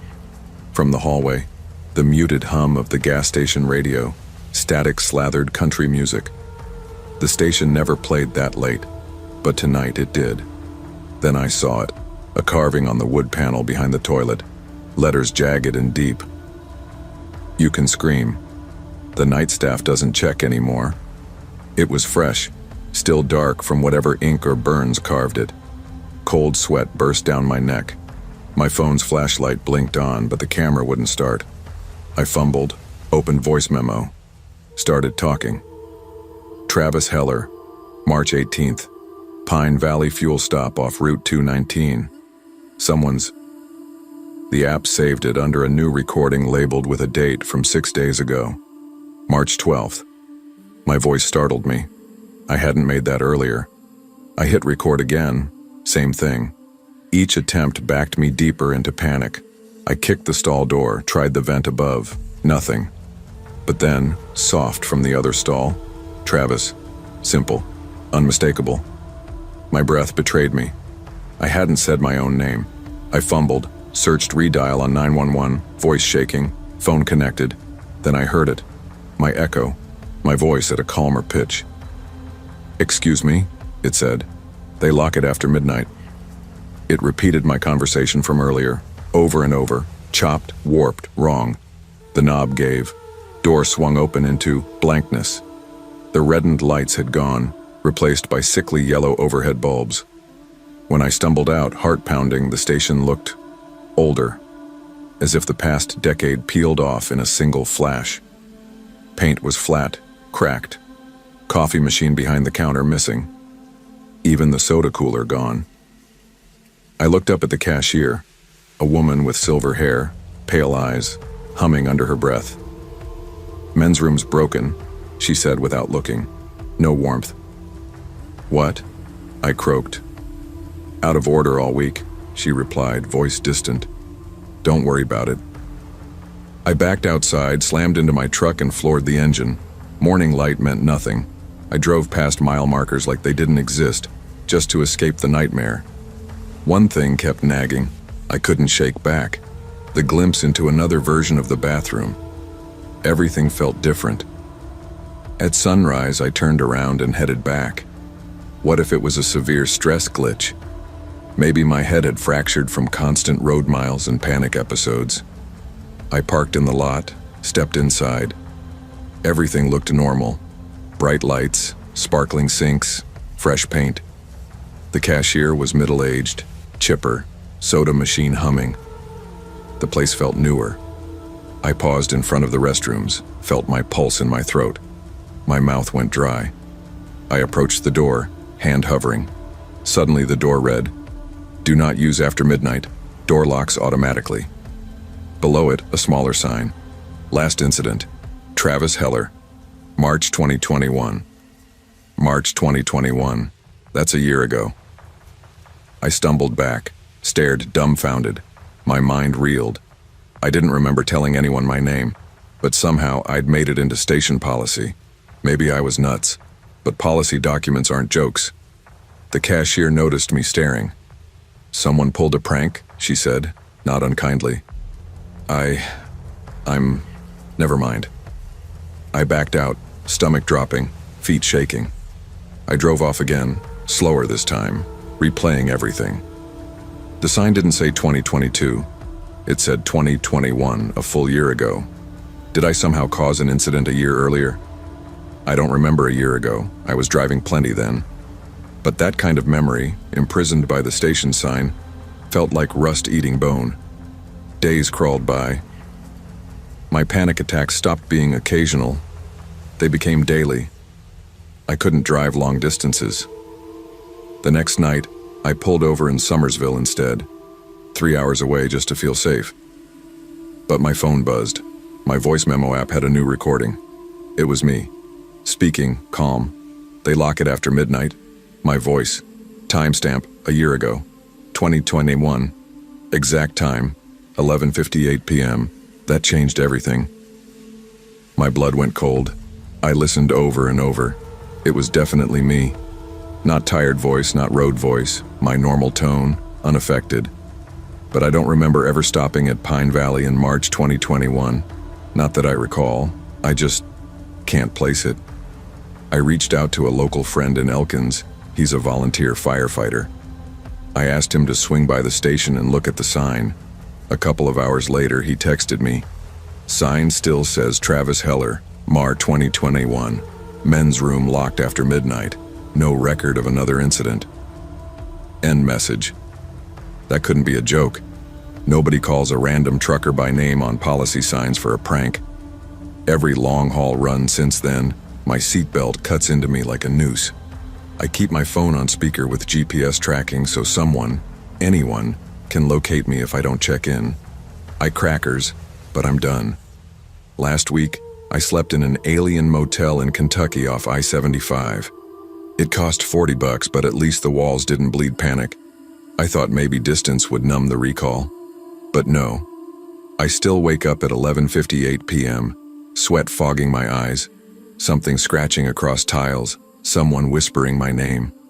It's like my mind refuses to let me sleep at that exact second. I called my therapist.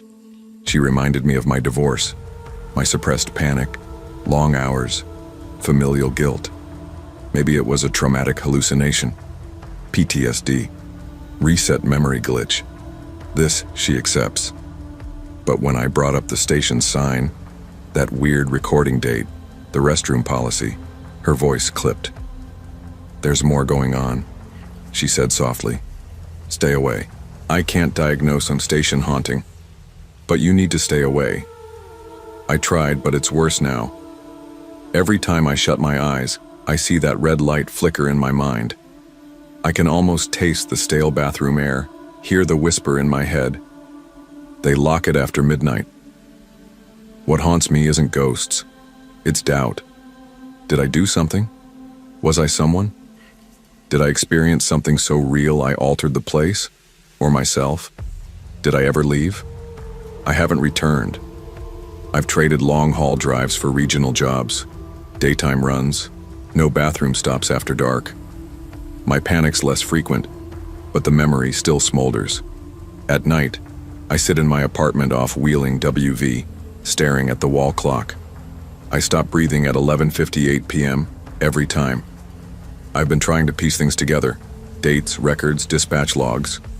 March 2021, I was working a solo run, no notable events. But I have gaps. Fatigue, rain, detours, truckers and bars, all mixed memories, no real registers of being at Pine Valley. Last night I watched the security footage from the station online. Public camera, exterior. Truck pulls in at 11:55 p.m. on March 18, 2021.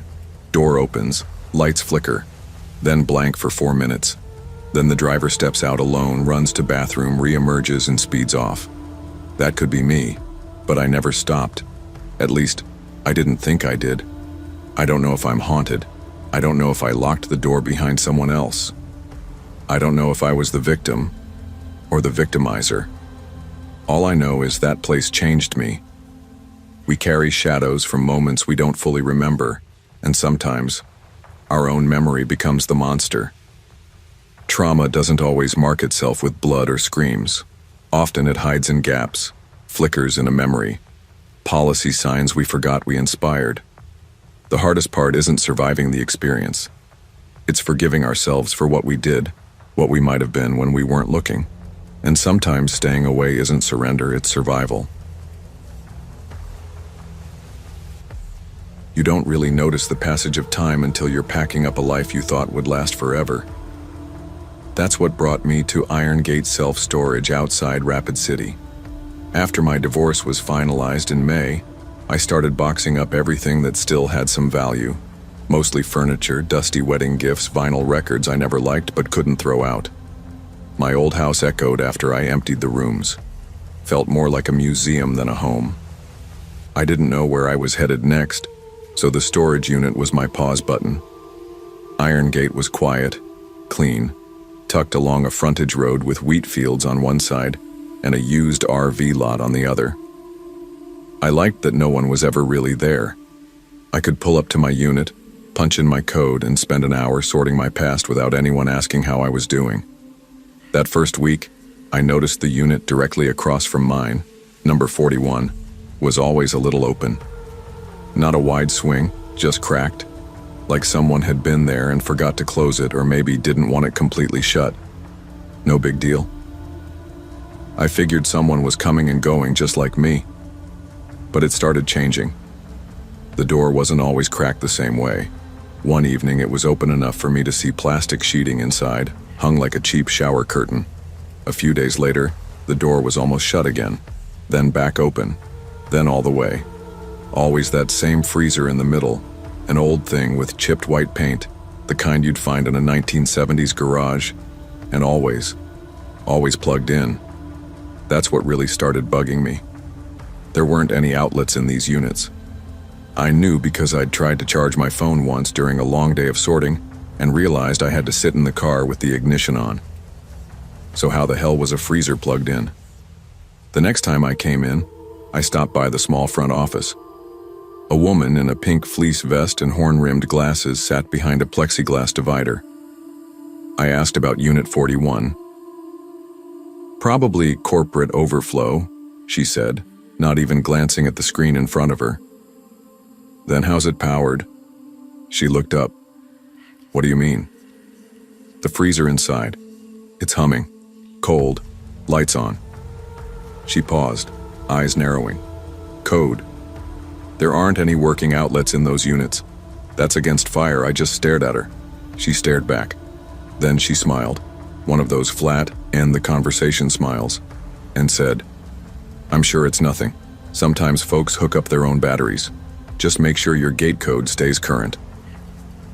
I left, but that night, I drove back. I don't know why.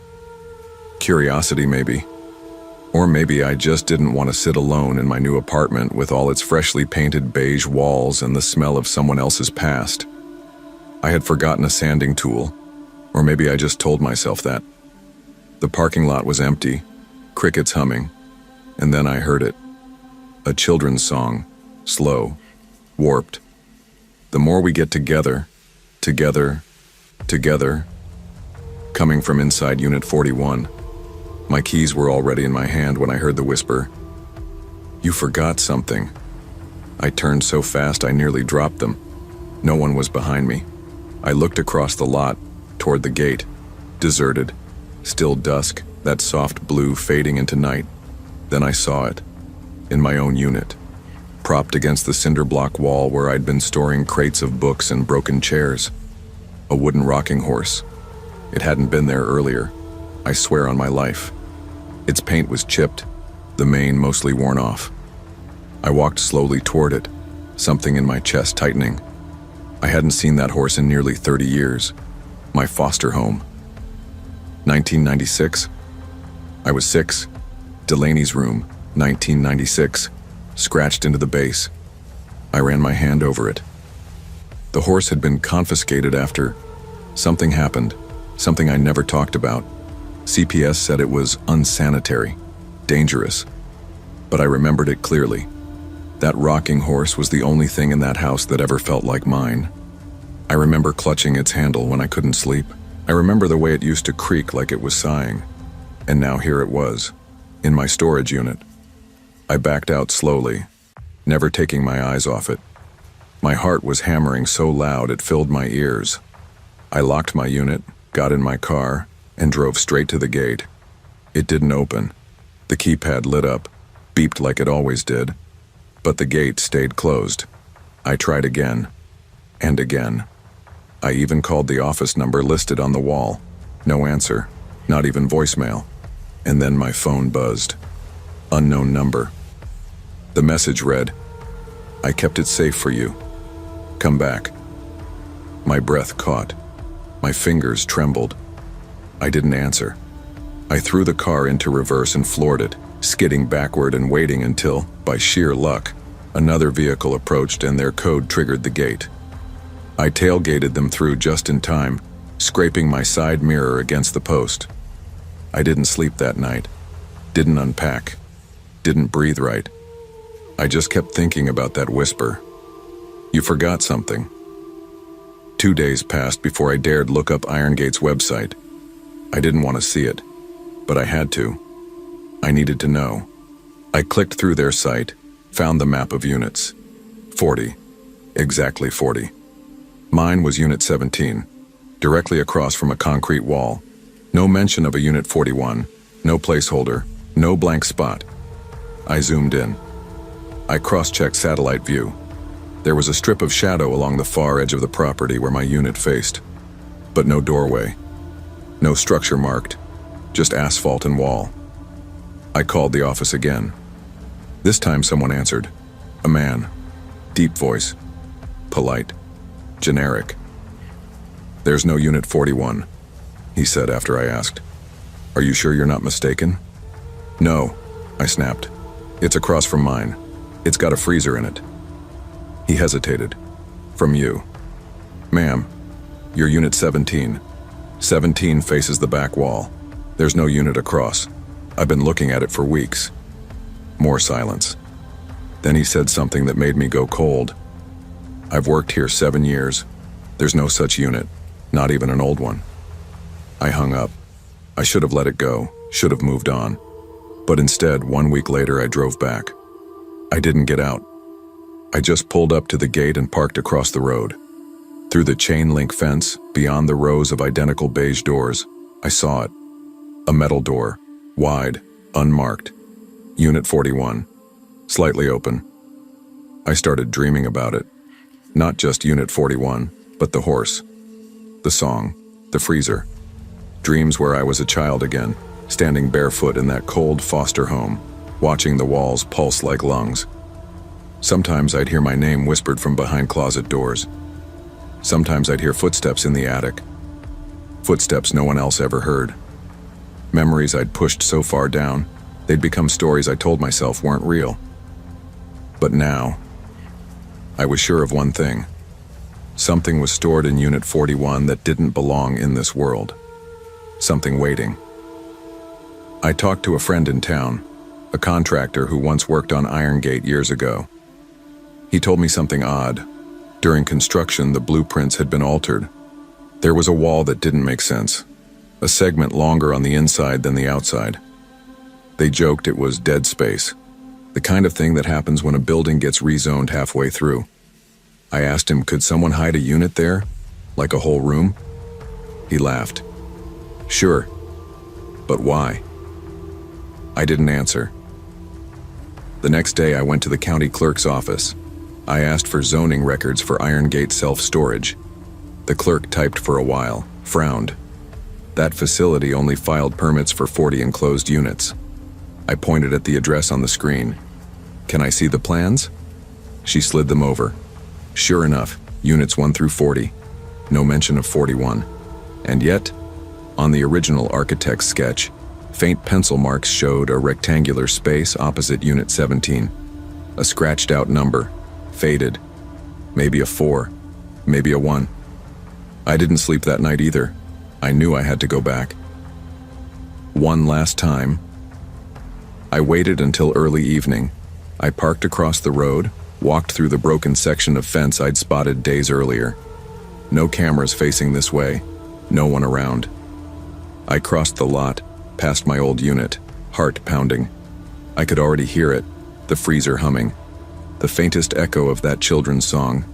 I turned. Unit 41. The door, as always, was ajar. I reached out and pulled it open. Inside, the same plastic sheeting, same freezer. But this time on the floor, a series of items lined up in a neat row. My old wristwatch from 3rd grade, a photograph of me holding a birthday cake with no candles, a sock puppet I hadn't seen since I was 7, my whole life. the parts no one should have had. On the wall, above it all, written in smeared red marker, Delaney's room, forever. I backed out, tears in my eyes, throat tight. I ran, didn't look back. I never told anyone after that.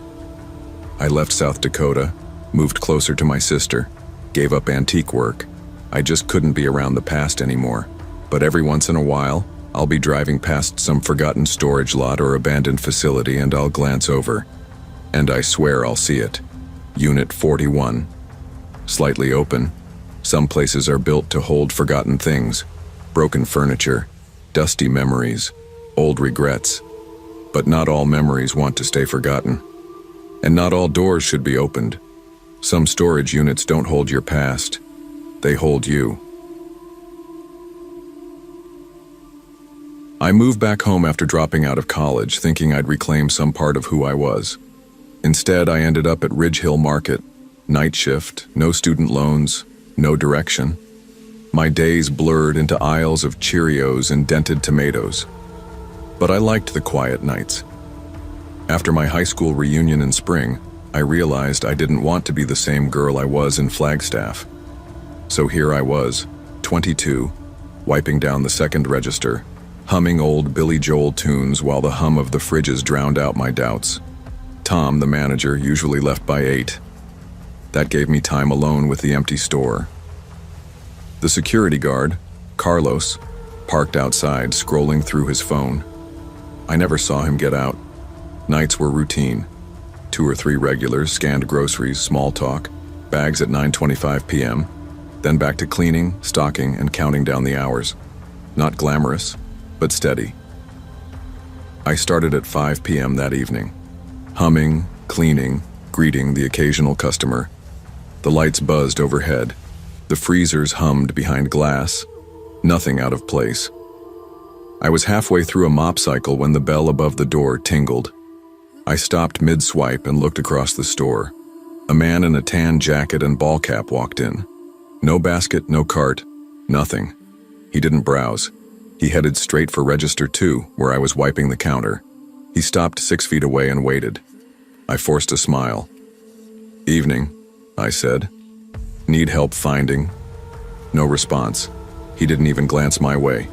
He stared at the security mirror behind me, framed by dusty fluorescent bulbs. Then he shifted, just enough for me to see a bulge under his jacket. My heart raced. I slapped the mop in a bucket, dropped it, and faced him. "Can I help you?" He shrugged, reached into his pocket, pulled out a crumpled grocery bag. My mind froze. He spoke, voice low and steady. "Put everything in, and don't touch the buttons." He kept his gaze locked on the entrance. Did he expect someone? I unlatched the drawer and started emptying it. Bills, coins, credit vouchers, shaking so badly the register keys tapped back. "Now," he said, louder, but still calm. I dropped everything into the bag. My bills spilled to the floor. He ignored them, hands shaking. I shut the drawer. He made no move to leave. The store felt paused. Buzzing lights, humming refrigerators, none of it making sense. I spotted the emergency alarm under the counter, but his eyes were locked on the mirror and door. I couldn't risk it. Not yet. Finally, he stepped closer, leaned in, far too close, and whispered, "Supposed to be on tonight.